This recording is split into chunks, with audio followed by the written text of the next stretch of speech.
Today's episode is brought to you by Wireless Zone, located in Duns Corners, Westerly, Rhode Island. Wireless Zone in Westerly is an authorized Verizon realtor. There you can find all the latest and newest phones, including the iPhone 13.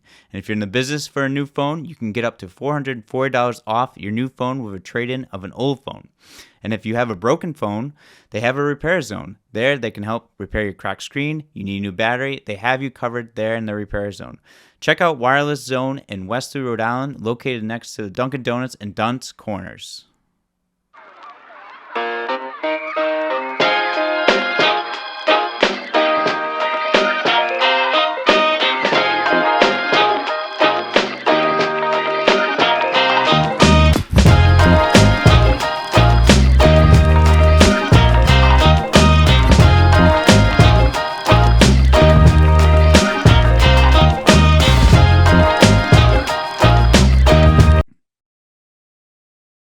All right, on today's show, I welcome on a very special guest and a fellow blogger and podcaster. He is Joe Calabro of GolfNewsRI and one of the co-hosts of the Golf Dudes podcast. Joe, how's it going?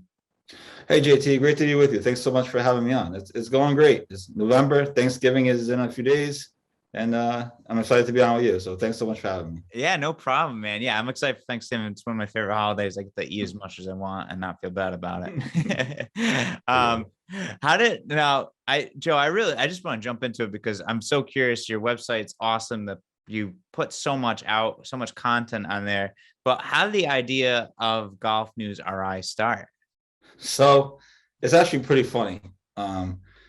So my buddy and I, Rich Capali, who's the other co-host of the podcast with me, he used to work at the PPAC garage across the street from PPAC, obviously. And so my previous job as a sports writer, our office was down the street on Way Bassett. And so I used to park at the PPAC garage and walk, it was right down the road or whatever. So I would walk back, and over the years, Rich and I became good friends. He's a big golfer, and we realized that we were both big golfers, and we became friends. And one day we were literally, I was hanging out there in his office, in the PPAC garage office, and he was talking about an idea of how cool would it be if there was an app that would give you like up to date like golf course reviews, right? Like up to Yeah, like the second almost, right? yeah, And so, oh, that's kind of cool. And and there was nothing really like it. I mean, there's a couple of golf websites that you can write reviews on, but you never know where those are coming from, or what it is. So I thought, oh, that's kind of neat. So then I just started thinking about it, and then because I just kind of like ran with it and kind of blew it up into this big thing, which I don't really think he envisioned happening, to be fair, because he was talking about golf course reviews app. But I blew it up into this big thing. I just had this cool idea. What if there was a real golf news organization in Rhode Island? We know that the Projo is doing what it's doing, which isn't much, and nobody else really covers it like the guy wanted to cover it. And so I had a background of sports writing, and so I kind of used the social media, kind of built the website through our platform as WordPress. And so I actually held on to it for like a year. It was built, it wasn't live or anything, but I held on to it for a year. I tested the waters. I talked to a bunch of people in the golf industry locally, and to gauge their interest as far as, do you think this is going to work? Do you think this is worth it? Do people want this? Is this something that people care about? Because obviously, if you launch a website and you have 5 page views, it doesn't really yeah, do much for you. yeah, exactly. So I was like, okay. So, and I talked to 3 or 4 probably different people, like pros, like not PGA pros, but like local pros, people involved in the game, and they all thought it would be a great idea. They thought it'd be really cool, and so I said, all right, if these people think it's going to work, we're going to go for it. So then I left. I previously worked at Go Local Prov for almost 6 years. Great experience. Covered college basketball. I covered the Patriots at the height of the Tom Brady era, the end of the Tom Brady era.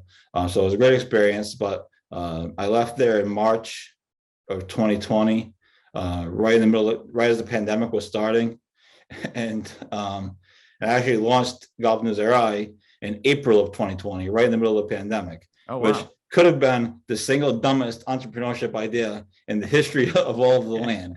But the good news is, and I say this all the time, I think what saved us is that golf never got canceled in Rhode Island. Yeah. It got canceled in other states. Massachusetts, they took forever to allow golf.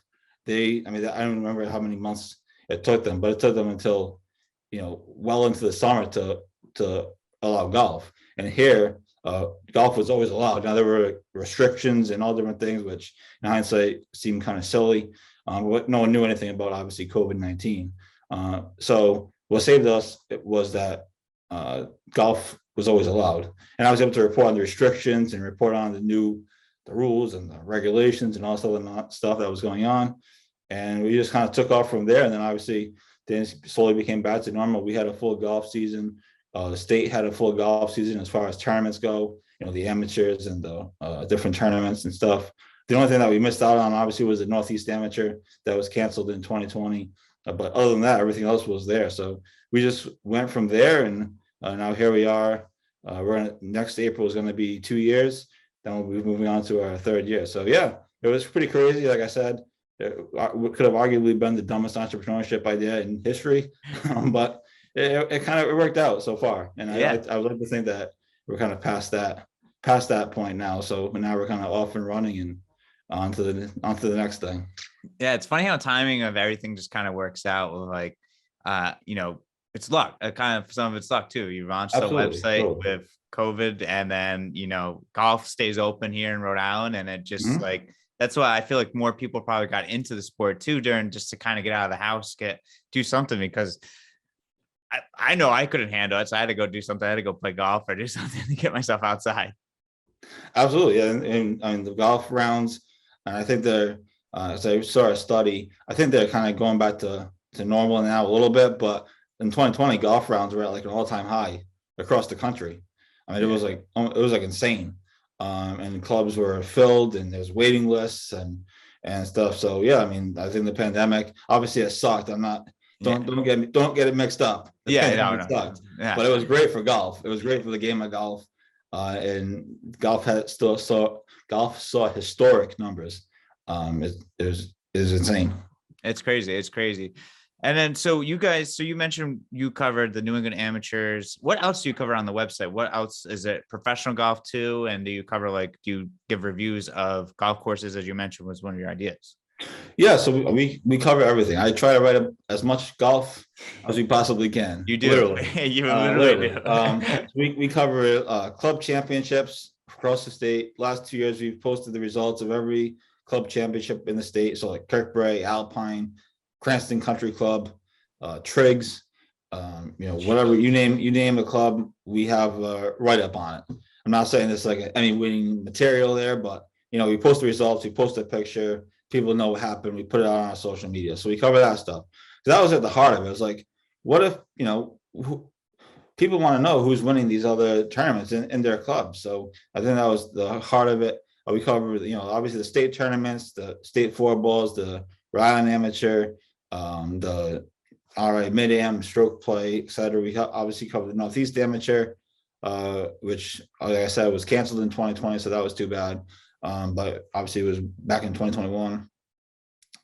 We basically cover everything. We do cover some pro golf, just because, in the middle of January, there's not a whole lot going on. So you gotta post something, because you gotta keep content going. Yeah. Just because golf season is over doesn't mean the world stops for you as a business owner. So you have to keep going. So we cover pro golf, just to supplement it. And some of the stuff does okay. And obviously there's some local ties to professional golf as well. Guys that are from New England or from Rhode Island, playing on pro tours somewhere. And then we also we do course reviews.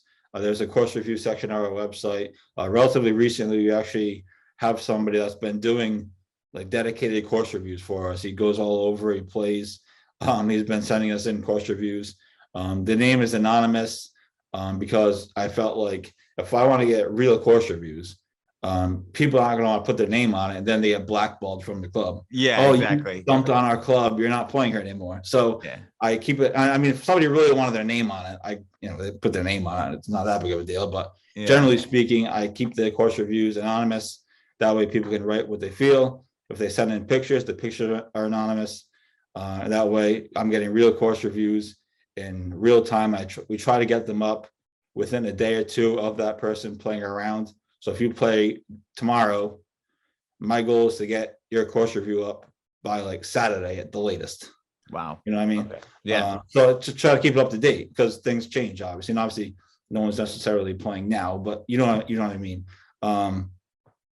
So that's been they're a big hit. People love them. We got to figure out a little bit better way to do it. But the person that we have doing it right now, he loves doing it. He loves writing about it. He plays all over. He's a decent player, and so he enjoys it. He sends them to me. He sends me pictures.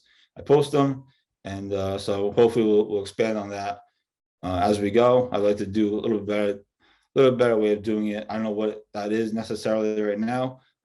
Maybe an app. An app is the way to go eventually. Yeah. I'd like to have an app at some point, but we're not quite there yet. But yeah, I mean, so we basically cover everything. I try to cover as much golf as I possibly can. We cover hard news stories. We've over the last few weeks we had a huge story about Valley Country Club being under contract to be sold. That's been something that's been rumored for a while now, and they've denied it. But we finally got it confirmed, and actually the general manager of Valley confirmed it to me. She told me that the club is under contract to be sold. Wow. They're going to be a golf course for another year or two. So we broke that story a couple of weeks ago. We had a great story about Will Dixon. I don't know if you know who Will Dixon is. He went to Moses Brown. He won 4 straight high school state championships. He's the only person to ever do it, and he's just turned pro. Wow. He's a professional golfer now down in Atlanta. He went from Moses Brown to Georgia Tech, where he really struggled, and then he just turned pro. He played his first tournament a couple of weeks ago. He finished in the top 10 on the G Pro Tour down in Atlanta. So again, he's the only high school kid to ever win 4 straight high school championships. I remember I covered one of them. I covered his first one, and then so that made me feel old for sure. And then I mean, as a kid, I covered when he was in high school, and now he's a pro. It's like, yeah. How many years ago are we? Yeah.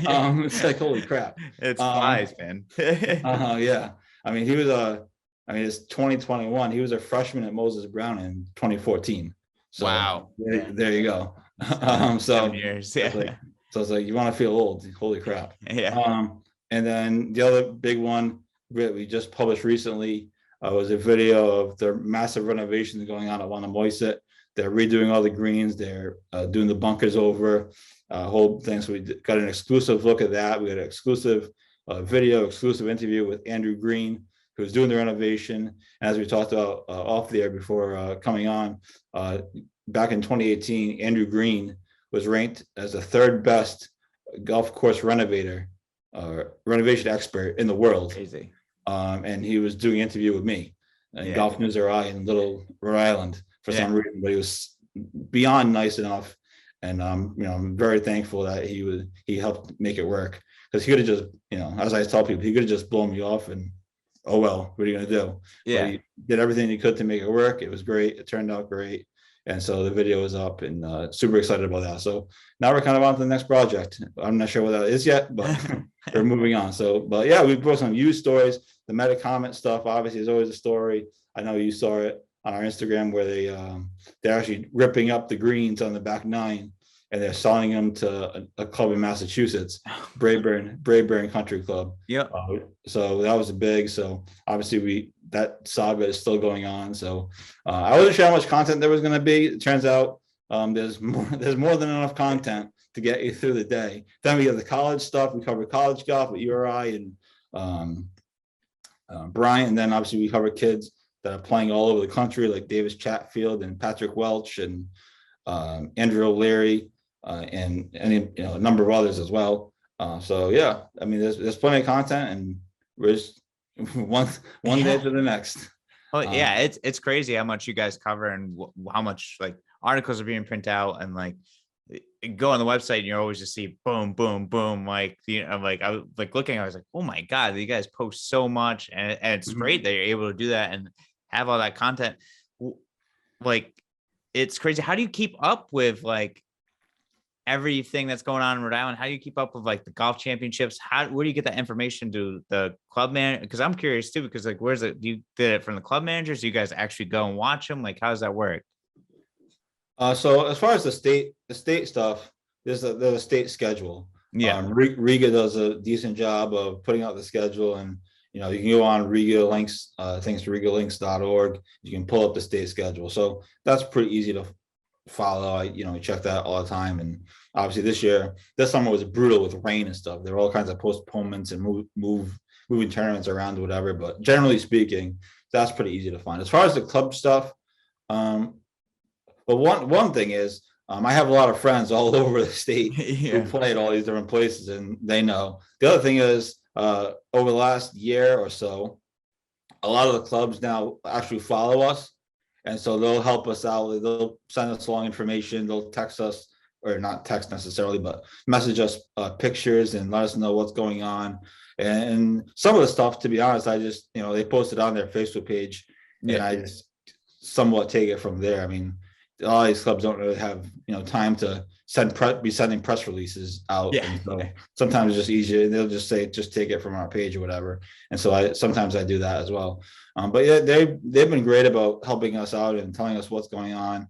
I think it took them, I think, a year or so to see what we were going to do. I think when we first launched, naturally, and I don't blame them, I think when we first launched, they were kind of nervous about, okay, what is GolfNewsRI? What are they going to do? What are they, are they going to help the game? Are they going to try to, whatever it is. So I think now, they like us, and most of them follow us on social media. They share our stuff. If it's regarding them, obviously. So we have a good relationship with all the clubs, like I said. And again, it took a year for them to sort of have confidence in us, to make sure we're doing the right thing. And I don't necessarily blame them. But now, I mean, I just get the information. I mean, it's fun. Then the pro stuff, social media helps. Twitter is good for PGA Tour stuff. Yeah. Breaking news. Obviously, I watch a lot of golf as well. And you just track it. I mean, the toughest thing to track has been covering all the college teams, because there's kids all over the world.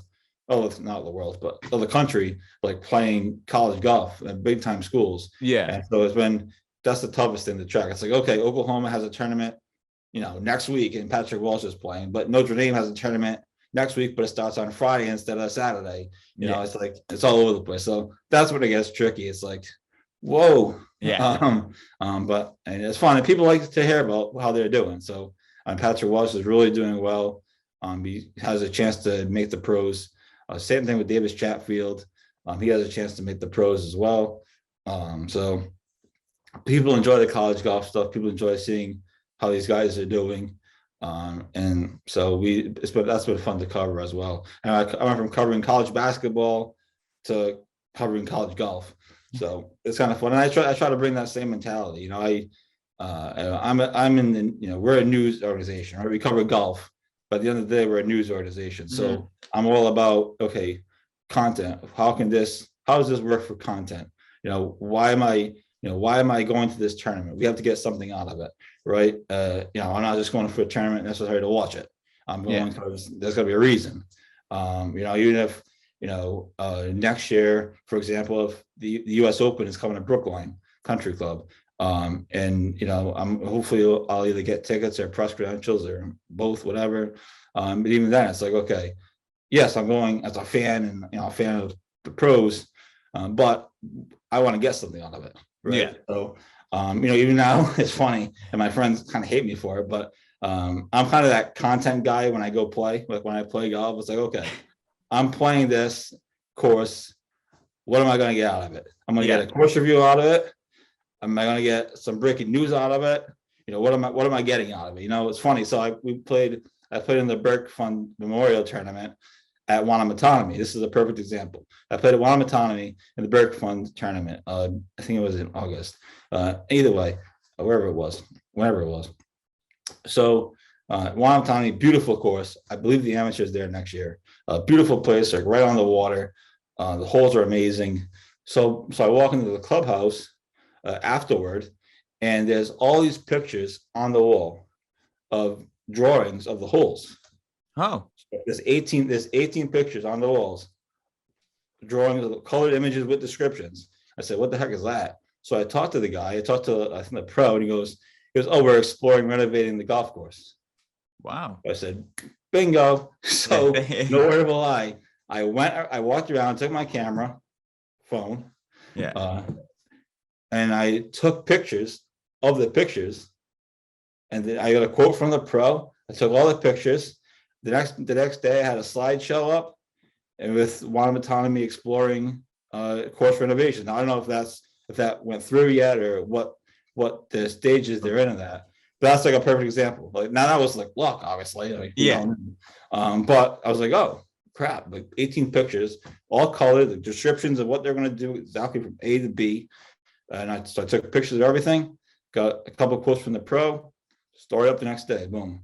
That's awesome. Yep. That's awesome. That's crazy how that, like, it's So like, you never know. It's like, yeah, you're out on the course, you don't know what's going to happen. You talk to someone, you end up talking to pro, like, and then this big like that, the renovation thing, that's crazy. That's so awesome though. yeah. So I mean, that's the kind of things like I look for. It's like, and I'm not saying I don't play to have fun. I do, when I play in tournaments. I'm mediocre, but I'm competitive too, right? Yeah. So but it's things like that, like you play, like, and I also got a course review out of it, and I posted the results of the Burke tournament out of it. So I got 3 stories out of playing that one round of golf. Yeah, that's crazy. That's so, and of course I wouldn't otherwise be playing, but the Burke Memorial Tournament was there. Yeah. And so I'm gonna go play. So yeah, that's like a perfect example of things that I look for. And again, I try to bring that news mentality to golf. And so again, 95% of our website, is good news. It's, it's positive. It's, yippee. It's congratulations, but some of it is hard hitting news. The Valley stuff is hard news, and the Metacommerce stuff is becoming hard, or has been hard news, and a few other different things like that. So, but most of it is a lot of fun. So, even the hard news is fun because that's journalism. Yeah, exactly. Yeah. And tell me about the podcast. Tell me about the Golf Dudes podcast, where you guys discuss when episodes come out on that. So we do our podcast that goes along with the website. It's called the Golf Dudes Podcast. And we do it once a week. Generally, we do it live on Facebook. We also, then we also take the show, we post it on our website in like an article. And so we do that once a week. We've had guests on, such as Billy Andrade. We've had Armin Katian on. I don't know if you know who that is. He did the Tiger Woods documentary on HBO. Oh, wow. He was the executive producer of the that 2-part Tiger Woods documentary on HBO. Yeah. And that was another guy who I was trying to like, it was around, I think that came out around early January, I want to say. Yeah. Correct me if I'm wrong. I think it was early January. And so I just like looked it up on Twitter, and it just so happened that his email address is on his Twitter account, is on his Twitter profile. That's crazy. Who would have thought? So again, just for shits and giggles, I emailed him. Yeah. And I was like, there's no chance in hell this guy's going to get back to me. No chance. Yeah. Armin Katian, 60 Minutes, he's an author, he's doing this big HBO, he's the executive producer of this HBO documentary that millions and millions of people are going to watch and be fascinated by. I said, there's no chance he's going to get him back. Sure enough, the next morning, I had an email back from him. He said, Joe, I would love to come on your podcast. He goes, I can't do it this week, but I can do it next week, which was in the weekend between the 2 episodes. One aired on one Saturday night, the next aired on whatever night it was. Yeah. And aired the next week. So he was going to come on in between the 2 episodes. I said, perfect. And sure enough, next week he came on. He was the nicest guy. He lives in Connecticut, so he knew about Rhode Island. He's actually a member at Brookline Country Club because he was telling me about it. And we talked for a while. I still keep in touch with him. Every so often I'll shoot him an email. And so it was pretty, again, it's just, I have nothing to lose. Yeah. If he ignores my email, then okay, who cares? Yeah, exactly. Right? I mean, yeah. Okay. Gotta go give it a shot anyway. So we've had him on. So we obviously have had all the amateur players on across the state as well. We've had fitness people on to talk about golf fitness. and we've had the people from the Burke Fund on, and any number of other people. So we'll try to keep getting guests on, and see if we can grow. We're still trying to grow the podcast. Obviously, the website is way ahead of the podcast. Yeah. Just as far as but that's fine. That's how it's supposed to be, probably. Yeah.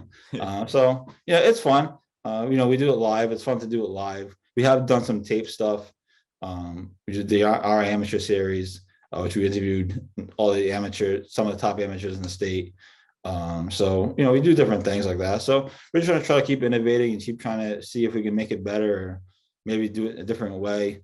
I like doing it live just because you get that thrill of being live, and plus you get like the live comments. People comment and bust our balls and ask us questions and different things like that. Sometimes we go off the rails and we're talking about like hockey or college basketball and the Patriots. So people still like to ask me questions about that stuff.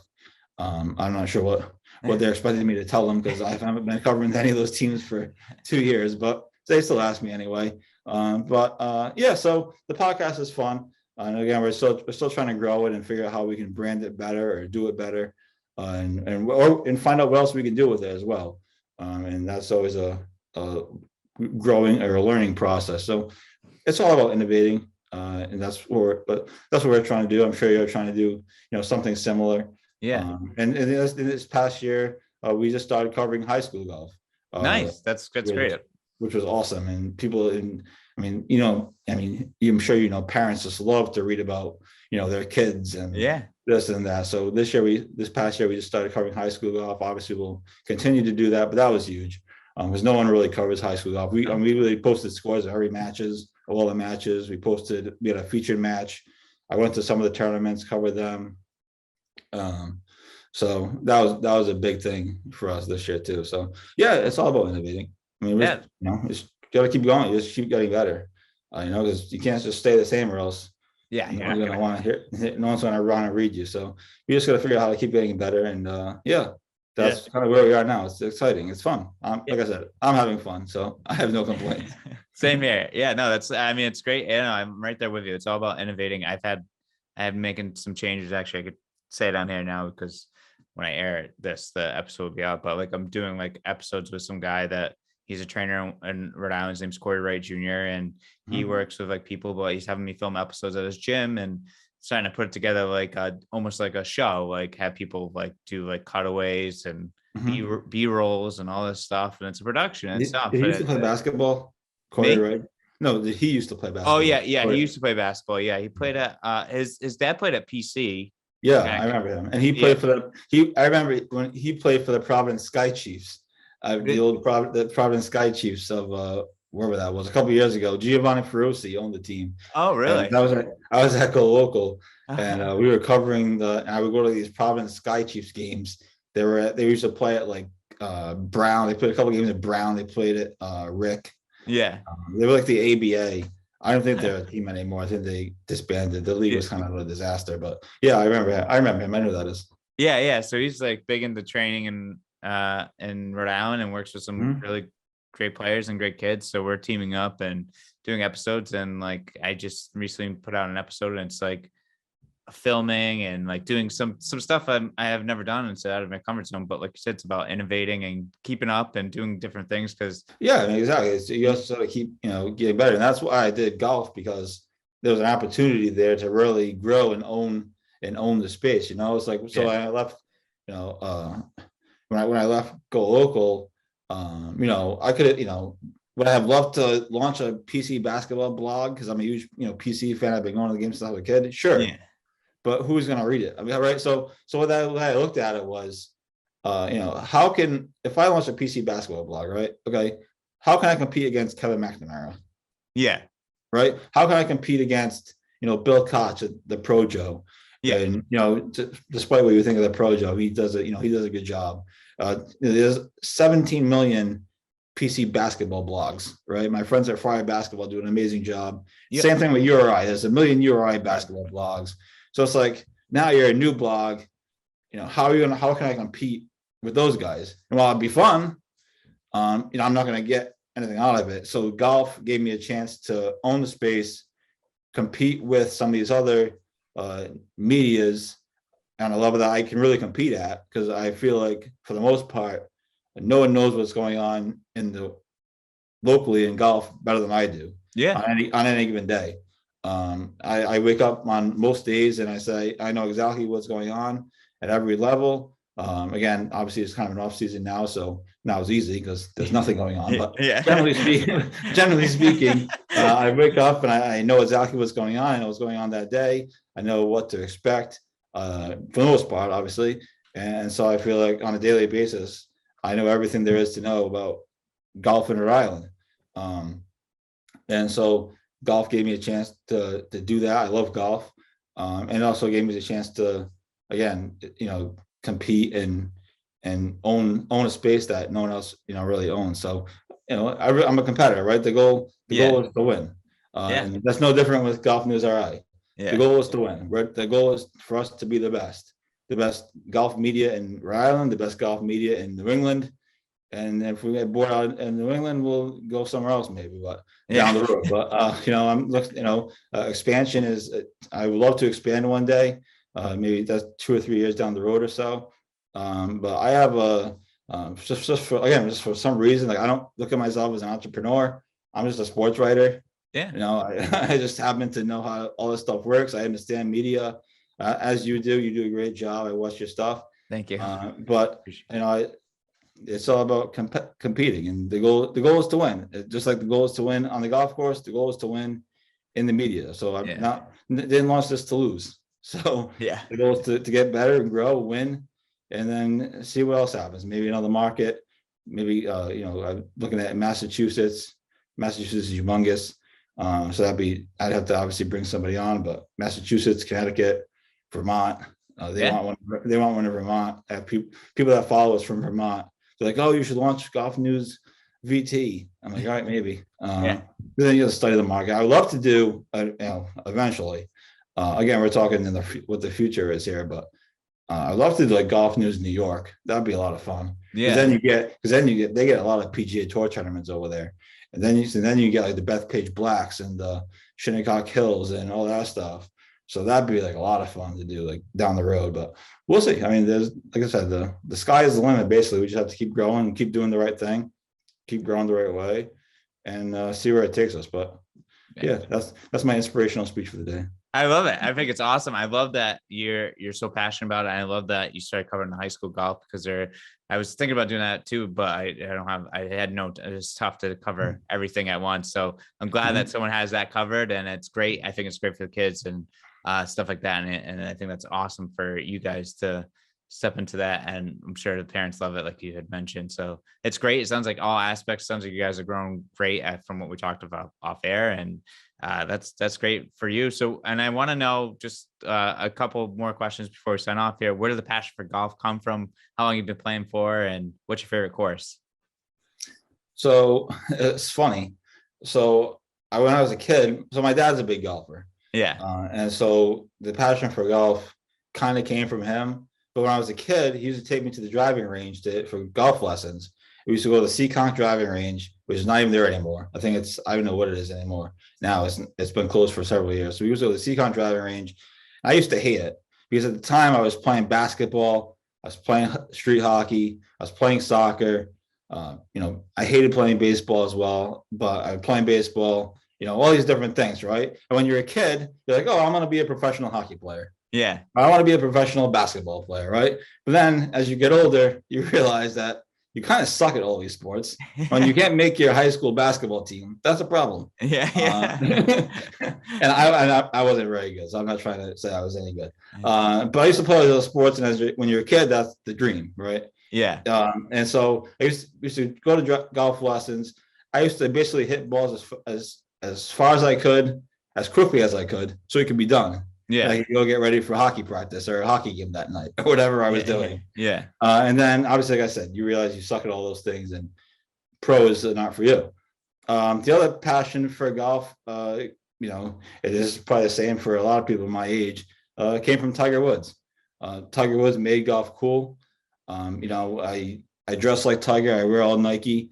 I have 5 different Tiger Woods hats that I wear depending on what I'm wearing. I club twirl like Tiger when I hit a good shot. I fist pump like Tiger. I'm really obsessed. My girlfriend thinks I'm like a nut, but I'm just obsessed with him, and yeah, he's a big reason why a lot of people play golf. And he's a big reason why I play golf is he made the sport cool. Yeah. He wears red on Sundays. I wear red on Sundays for tournaments. So Tiger Woods, and then obviously my dad is a big golf. A lot of my family is a big golfer. Both my uncles play. I have a lot of friends that play now, obviously. So that's where the passion for golf came from. Again, I started taking golf seriously in like high school. So I tried out for the high school golf team. I didn't make it, but it got me free golf rounds at Kirkbride. So that was good. But at least I learned a lot about the sport then. So, and then from there, I've been playing since then. So I've really been taking golf seriously probably since high school. Yeah. But yeah, used to go for lessons and try to be done as quickly as possible. My favorite golf course. So to be fair, I'm a member at Kirkbride. I've been there my whole life, most of my life. Yeah. I used to caddy there when I was a kid in high school. Met people, made money, learned the game. Now I joined there as a young adult member, whatever it is. So I've been there for a while. My family is there, so I love Kirkbride. But as far as the best golf course, my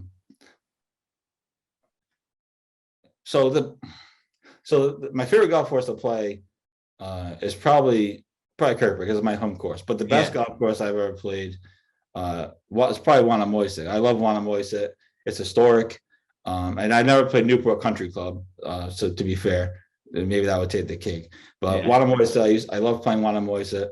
Wanamatani was really cool that one time I played it. But yeah, I mean, I love Kirkbride. There's no bigger fan of Kirkbride than me. I'm not saying it's the best golf course in the state by any stretch, but it's my favorite to play. I love playing there, but like I said, I love playing Wannamoisett. Wanamatani was really cool, and Triggs is an underrated golf course. I grew up at Triggs, started learning how to play there. So yeah, I don't know if that answers your question, but yeah, definitely does. That's awesome. I mean, and do you ever come? I mean, I live in Wesley. You ever come down to South County area or anything like that? No, I've never played any courses down there. I would love to. One of the courses down there is a 9-hole. I think it's a 9-hole course. It was named one of the best in the world, or best 9-hole course in the country, I think. Which one is it? It's also the what was it called? We wrote an article about it. Like last year, it was named one of the best 9-hole courses in the country. It starts with a W. It's not. Weekapaug. Weekapaug, yeah. Yeah. You have to. Yeah, that's actually right in my town. Yeah. That's right, that was named. Well, last year it was named. I forget by who. It might have been Golf Digest. Yeah. Or one of them. It was named one of the best 9-hole courses in the world or something. Or the country, something like that. So I'd love to play there one day. That looks really nice.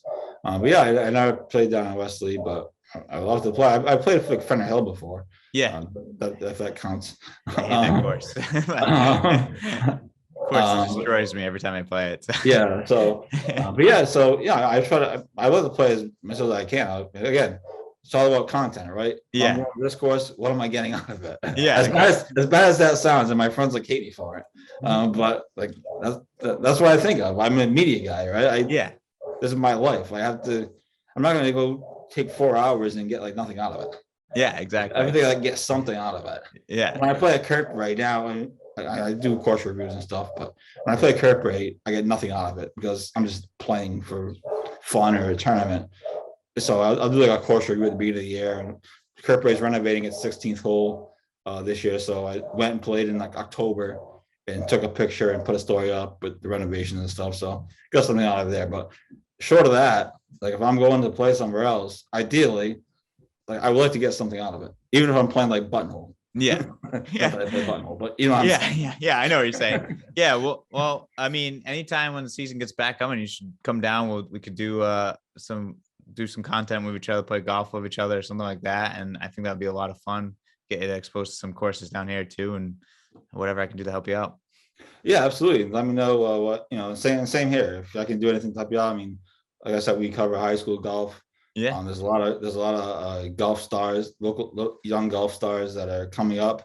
I know you cover high school stuff on your podcast, so if you're interested, I can tell you who to get or whatever. But yeah, it's sure, absolutely. I'd love to. I love what you're doing, and keep grinding and keep building, and hopefully we'll both be at the top of the media Yeah. world someday, and we can compete against each other. Yeah. I love it. I love it what you're doing too, and it's awesome. And it'd be great to actually play golf with you someday down the line, and it'd be a lot of fun. And same thing, keep grinding. And we'll probably be some of the top Rhode Island news stories around, and hopefully around the country. Yeah, But Joe, this has that's been a lot of cool. yeah, it's been a lot of fun, man. It's awesome that you guys are doing what you're doing, and congratulations with all the growth, and keep doing what you're doing. And do you have any questions, comments, or statements before we sign off? No, thanks so much for having me on, and feel free to follow Golf News RI on Facebook, Twitter, Instagram, whatever the platforms there are. um, and yeah, thanks again for having me on. I really appreciate it, and definitely keep in touch, and hopefully we can team up sometime down the road. That'd be a lot of fun. Yeah, it'd be awesome. Well, Joe, thank you so much for being on the show, and have a great Thanksgiving. Absolutely, you as well. Thanks.